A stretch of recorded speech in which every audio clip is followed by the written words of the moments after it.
Olá, caro estudante, seja muito bem-vindo a mais uma disciplina do curso Técnico em Alimentação Escolar, intitulada Produção e Industrialização de Alimentos. Meu nome é Audrey Andiara e sou nutricionista do Instituto Federal do Norte de Minas Gerais. Sou mestre em Ciência da Nutrição pela Universidade Federal de Viçosa e doutoranda no programa de pós-graduação em Ciências da Saúde na Universidade Estadual de Montes Claros. Nesta disciplina, você terá a oportunidade de ampliar seus conhecimentos acerca da produção e industrialização e comercialização de alimentos no Brasil, inclusive em relação à agricultura familiar e à produção orgânica, dispondo de melhores ferramentas teóricas para atuar na alimentação escolar. Além disso, trataremos da influência da mídia no processo de compra e consumo alimentar. Os conhecimentos adquiridos nessa disciplina serão fundamentais para você protagonizar a mobilização e a organização da comunidade escolar para a prática de uma alimentação mais saudável e adequada. O conteúdo desta disciplina foi dividido em 5 unidades. Na aula de hoje, vamos estudar as unidades 1 e 2, que trata da produção de alimentos e da industrialização e distribuição de alimentos no Brasil. Na unidade 1, vamos conhecer o caminho que o alimento percorre até chegar à mesa do consumidor. Então, vamos começar mostrando as diferenças entre a agricultura tradicional e a agricultura moderna. Vejamos no slide 3. A agricultura tradicional é praticada geralmente nas pequenas propriedades rurais, onde se cultivam variados produtos e criam-se animais para o próprio consumo ou para o mercado interno. Por ser realizada em pequenas propriedades, é denominada minifúndio. A agricultura familiar é o melhor exemplo da agricultura tradicional. Por outro lado, a agricultura moderna é praticada nas grandes propriedades rurais, também denominada latifúndios, em que geralmente cultiva-se um único produto ou cria-se gado. A produção geralmente é voltada para a exportação ou para as indústrias de transformação. No slide 4, temos uma ilustração de uma indústria de transformação. No exemplo, temos o grão de soja, passando pelas diferentes fases de processamento do produto até chegar ao óleo de soja. Observem que o processamento para a elaboração de alimentos industrializados abrange várias fases, desde a produção e a seleção da matéria-prima até o produto final, no caso do exemplo, o óleo de soja. Aproveitem e consultem o caderno didático da disciplina para conhecerem mais sobre as fases de processamento industrial dos alimentos. No slide 5, observamos outras diferenças entre a agricultura tradicional e a agricultura moderna. Na agricultura tradicional, utilizam-se ou não tecnologia e, na maioria das vezes, trabalham os grupos familiares e, se necessário, alguns funcionários. Por outro lado, na agricultura moderna, devido ao uso de alta tecnologia, exige-se funcionários mais qualificados e o intenso uso de máquinas que substituem o trabalho dos homens. E isso tem cada vez mais diminuído o número de funcionários nessas propriedades. Deste modo, O alimento que chega diariamente à mesa dos brasileiros tem como ponto de partida o setor agropecuário, ou seja, agricultura e pecuária, no qual se destacam a agricultura tradicional e a agricultura moderna, ligada ao agronegócio. Quando se fala em agronegócio, é comum associar somente a produção de alimentos como grãos e leite. No entanto, esse segmento produtivo é muito mais abrangente, pois existe um grande número de participantes nesse processo.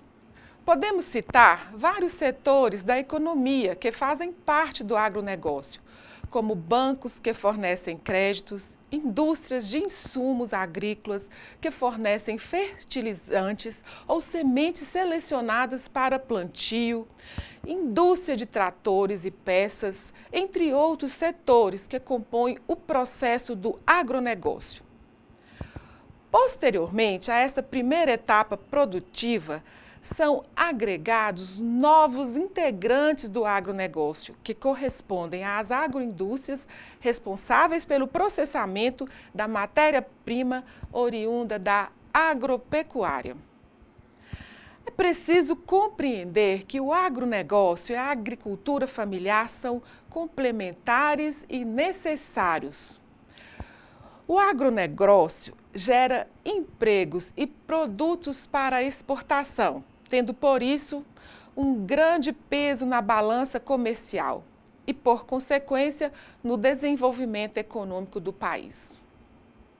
Já a agricultura familiar, por sua vez, tem grande importância no abastecimento do mercado interno de alimentos. Suas práticas mais ecológicas de plantio asseguram produtos mais saudáveis e com menor impacto sobre o meio ambiente. Além disso, a agricultura familiar gera emprego e renda no campo, diminuindo a evasão rural.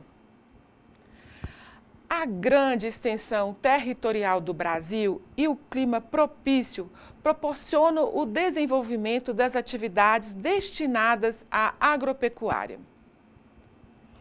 Segundo informações do Ministério da Agricultura, desde o final dos anos 1990, poucos países cresceram tanto no comércio internacional do agronegócio quanto o Brasil. O país é um dos líderes mundiais na produção e exportação de vários produtos agropecuários. Dos principais produtos agropecuários do Brasil, cabe destaque para a cana-de-açúcar, o café e a laranja, dos quais somos maiores produtores mundiais. Além disso, o Brasil é líder em vendas externas do complexo de soja, que corresponde ao grão, o farelo e o óleo. Em termos de produção mundial de milho, o Brasil é o terceiro país em volume de produção anual. O milho é plantado principalmente nas regiões Centro-Oeste, Sudeste e Sul. Metade de sua produção no país é realizada por pequenos produtores e a outra metade fica a cargo dos latifundiários. O grão de milho é transformado em óleo, farinha, amido, margarina, xarope de glicose, flocos para cereais matinais, entre outros produtos. Caros alunos, no caderno didático da disciplina, vocês terão a oportunidade de conhecer um pouco mais de cada um desses produtos agropecuários brasileiros. No caderno didático, vocês encontrarão informações importantes sobre alimentos como o nosso feijão, prato básico do nosso dia a dia.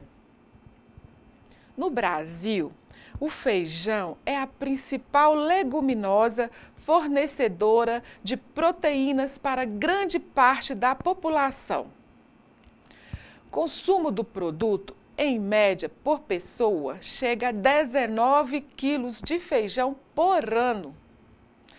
Mas não poderíamos falar do feijão sem esquecer a combinação alimentar que marca o cotidiano do brasileiro, constituindo-se na comida básica, o feijão com arroz.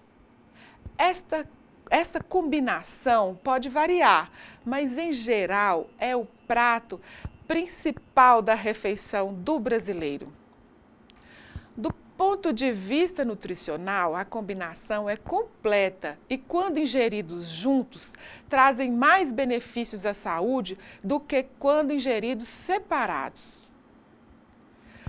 Isso porque, quando a pessoa consome uma leguminosa, como o feijão, com um cereal, como arroz, ocorre uma complementação de proteínas. Então, mais do que uma saborosa parceria, o encontro do arroz com feijão assegura um importante arranjo de nutrientes. O que falta em um, o outro fornece. A preparação típica brasileira, feijão com arroz, é uma combinação saudável que deve ser resgatada ou mantida, valorizada e incentivada como elemento central da alimentação da população brasileira, pois há evidências de que esse prato está perdendo importância e valor no nosso hábito alimentar. Os profissionais da educação, por sua natural ação multiplicadora, em muito podem contribuir realizando atividades de sensibilização e de informação sobre as questões envolvidas com o consumo alimentar. Faça a sua parte e ajude-nos a construir um país mais saudável. Prezados alunos, ainda dentro da unidade 1, falaremos agora sobre a cadeia produtiva de alimentos. Observem a ilustração no slide 6. Cadeias produtivas de alimentos consistem no caminho da produção agrícola, da lavoura até a mesa do consumidor. Assim, na cadeia produtiva de alimentos, denominada cadeia produtiva curta, o agricultor pode vender o alimento diretamente ao consumidor, nos chamados mercados de venda direta, por meio da venda em feiras livres ou a domicílio. Já na cadeia produtiva de alimentos, denominada cadeia produtiva longa, os alimentos percorrem grandes distâncias entre o local de produção e o local de venda e consumo. Vamos ao slide 7.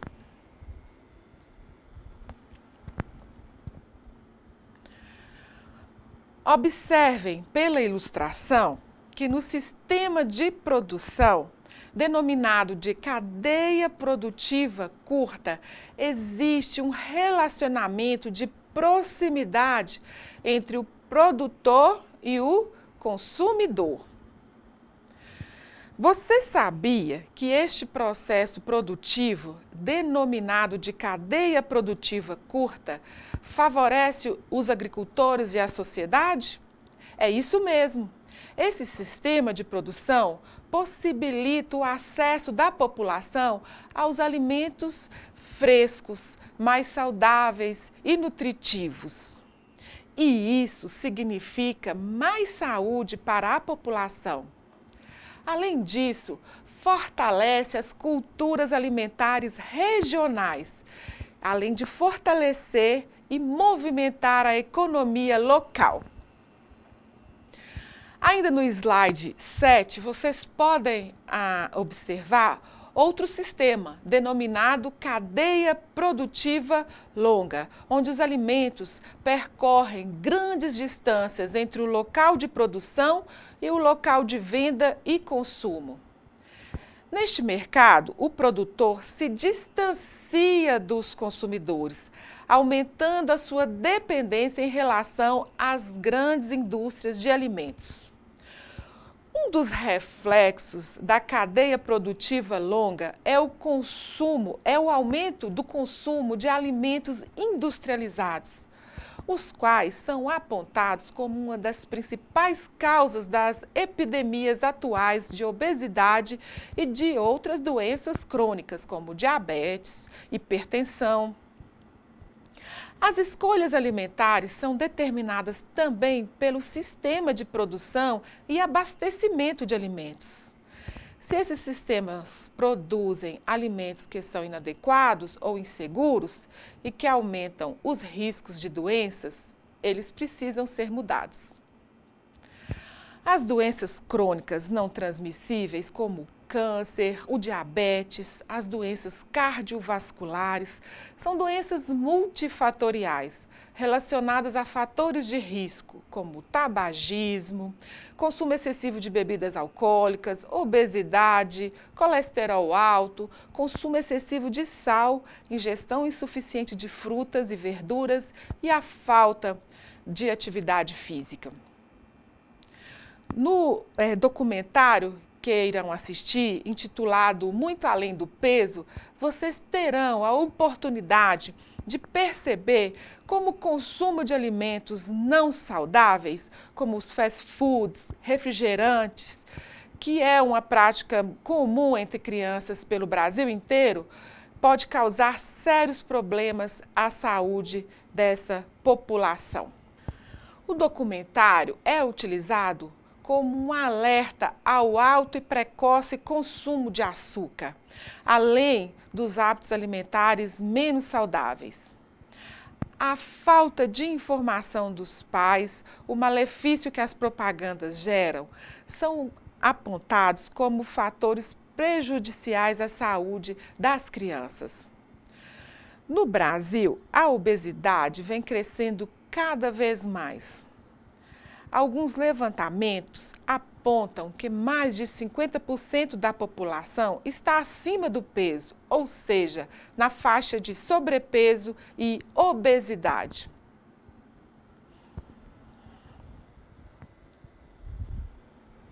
Segundo a pesquisa de orçamento familiar realizada pelo IBGE, 1 em cada 3 crianças brasileiras com idade entre 5 e 9 anos estão com peso acima do recomendado pela Organização Mundial de Saúde e pelo Ministério da Saúde. Entre os jovens de 10 a 19 anos, 1 em cada 5 apresenta excesso de peso. O problema já afeta 1/5 da população infantil e pode resultar em uma geração futura de obesos, hipertensos, diabéticos, com riscos de doenças renais, cardiovasculares e cerebrais aumentados, além do surgimento de distúrbios psicossociais provocados pelo estigma da obesidade.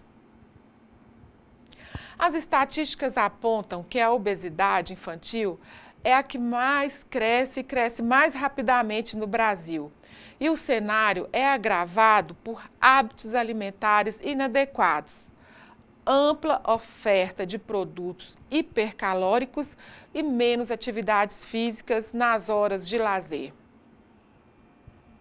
Quando uma criança devora um pacote de bolacha na hora do recreio, está ingerindo o equivalente a uma refeição completa em calorias. Os alimentos industrializados estão fazendo parte de nossa alimentação com mais frequência. A industrialização torna a alimentação muito mais acessível, não é mesmo? Mas existem muitos problemas relacionados com o consumo excessivo desses alimentos. É uma realidade no nosso país. Verifica-se que o consumo de alimentos naturais, mais saudáveis, estão sendo substituídos por alimentos submetidos ao processo de industrialização. Apesar do crescimento econômico do Brasil e da melhora do poder aquisitivo da população, a alimentação de 90% dos brasileiros é rica em produtos calóricos e de baixo teor nutritivo. Essa foi a conclusão da análise de consumo alimentar pessoal no Brasil, da pesquisa de orçamentos familiares realizada pelo Instituto Brasileiro de Geografia e Estatística, o IBGE. Observou-se nessa pesquisa o consumo muito abaixo do recomendado para frutas, verduras e legumes. Nem 10% da população consome os 400 gramas de frutas recomendados por dia. Mais de 60% dos brasileiros consomem quantidade de açúcar superior à recomendada pelo Ministério da Saúde. E pelo menos 82% da população ultrapassa o consumo ideal de gordura saturada, aquela que aumenta o colesterol ruim. Além disso, o excesso de sódio é uma preocupação. Mais de 70% da população brasileira consome valores acima do recomendado. Isto porque o sódio está presente em diversos alimentos, como os embutidos, enlatados, refrigerantes. A pesquisa do IBGE mostra também que entre os adolescentes há um maior consumo de biscoitos, linguiça, salsicha, mortadela, sanduíches e salgados e um menor consumo de feijão, saladas e verduras, quando comparados aos adultos e idosos. Bom, diante dessa situação, observa-se a necessidade e a importância de ações de educação alimentar e nutricional para a promoção de práticas alimentares mais saudáveis. A adoção de hábitos alimentares saudáveis é uma das principais ferramentas para frear as consequências da obesidade e da má alimentação. Vejamos no slide 10 algumas recomendações que podem contribuir para garantir o crescimento e o desenvolvimento adequado de crianças e de adolescentes. São elas: manter o peso saudável, diminuir o consumo das gorduras, diminuir o consumo das gorduras saturadas e eliminar a gordura trans, aumentar o consumo de frutas, legumes e verduras e de cereais integrais, diminuir o consumo de açúcares e diminuir o consumo de sal.